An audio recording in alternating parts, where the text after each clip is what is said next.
She snuck her way through layers of defenses, this cruel mistress, passing self-esteem boosts and compliments, passing accomplishments and survival mechanisms, passing through smiling models with magazine-perfect airbrush perfection, teeth and hair, whispering all the while that she had something better.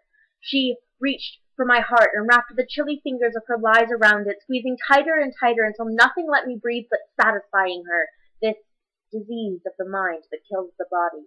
She dragged me to the scales and screamed her lies in my ear, tying my worth to an arbitrary number only used in America. She threw my body to the wolves, hunger ripping at my innards as I hid the marks she left on my arms to show she had control and always would. She convinced me, in insinuating comments and other people's oblivion, that I was the master and she was the slave, bowing to my will, my ironclad will. She blinded me to reason, starved my mind into submission, gave me Stockholm Syndrome at its finest. She lied to me. For a decade, maybe longer, she lied to me. She told me pretty lies and ugly ones, building a house of cards that couldn't help but tumble down, and then convinced me the shambles were the foundation of something bigger and even more beautiful. Beautiful like the happy people. Beautiful like the people who controlled their lives and themselves. Beautiful like children's smiles and ice cream sundaes never eaten. She deprived me, stealing raisin bran and chocolate and roast beef sandwiches and milk and pasta, and the list was never ending, never stopping, always longer, never rotating, and still she lied to me. You don't have needs, she hissed in my ear.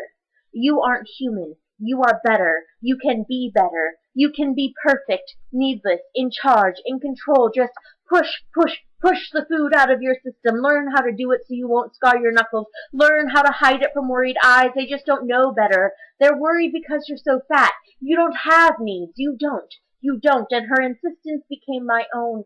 I don't have needs. And then a breakthrough.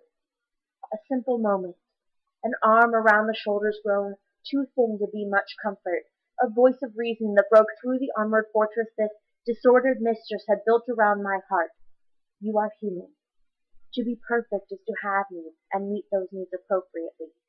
You are perfect in your imperfection, in your humanity, in your basic act of keeping yourself alive, surviving, thriving, growing. And my anger burned hot and whole, racing through the halls of this most hollowed fortress, gutting the interior of the shaky facade as I had been forced to gut myself for years, and like a phoenix, I rose from the ashes, and I began to speak, to scream, to be heard, to push, push, push for health, for sanity, for a life outside of the chains she locked me in so long ago, to move, to ache, like Plato's cave dwellers, to strive, and in striving, to thrive.